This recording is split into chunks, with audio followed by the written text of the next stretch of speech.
شيخ منصور، قدوتك في الحياة مين؟ محمد رسول الله. يعني تقتدي به، تقتفي أثره، تتبع سنته. كيف ما اقتدي به وأمشي على سيرة محمد صلى الله عليه وسلم؟ والله عز وجل يقول: قل إن كنتم تحبون الله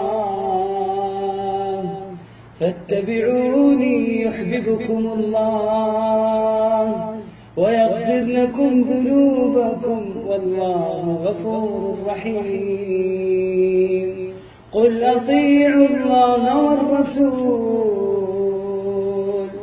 فإن تولوا فإن